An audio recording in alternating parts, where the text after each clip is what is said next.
Hey guys, welcome to Crummy Crafts. I'm Allie. Thanks for joining me. So today we are going to learn how to make an iron-on canvas using your Cricut. I'm from Long Island and I was feeling a little nostalgic, so today we're going to make this.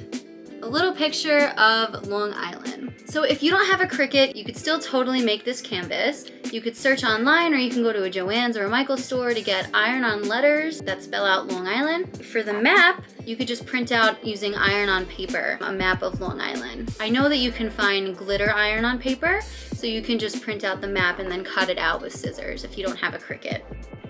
So to start your project, you'll need some paint and your canvas and a paintbrush. Whichever paint you use is really up to you. I really wanted like a bubbly, bright pink. I would also suggest using acrylic paint, as I think that will adhere to the canvas much better and you have greater chances of it lasting longer. Since this is Long Island, I kind of wanted the background to look sort of like waves, so that's why I did those lines going across as such. And depending on the quality of your paint, you'll probably have to do a couple different coats just to make sure that your color really pops. For my canvas, I ended up doing about 4 or 5 coats. Also, that helped get those wavy-like lines.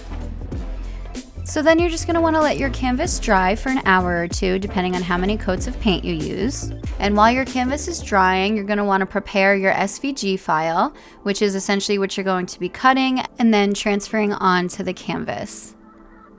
So in order to make my SVG file, I essentially typed out the Long and then the Island separately. And then for the map of Long Island, I essentially just saved a file of the map of Long Island, and then I uploaded it into the Cricut design space and created my own SVG for it. Then I just combined them, both the text and the map of Long Island, and I grouped it all together and then attached it to the mat so that it would stay in place and it would cut exactly where I wanted it to on the mat. So once your design is placed where you want it to be, you're going to want to click Make It, and then that will take you to the print setup for the SVG file.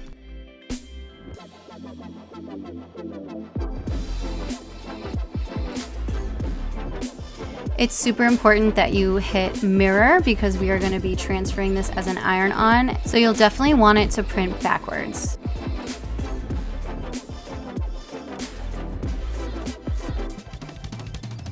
So you want to make sure to select the glitter iron-on because that is the type of vinyl that I will be using today.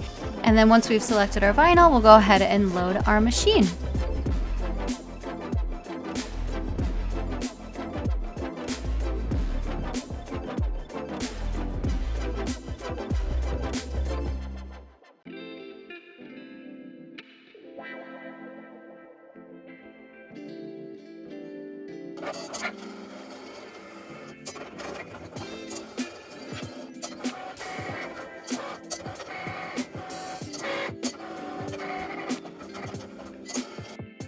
So after it's done cutting, you'll see on the glitter iron-on where you need to weed. So you'll want to use your weeding tool to cut out the excess material that you don't need to iron on to the canvas.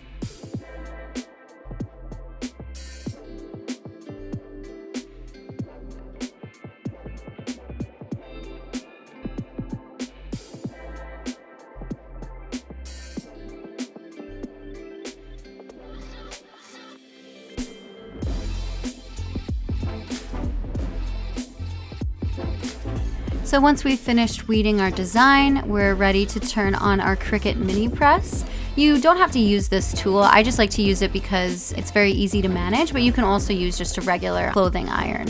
And you'll notice that the iron-on is sticky, so you'll just stick it onto the canvas and then you'll begin ironing the design until it sticks completely.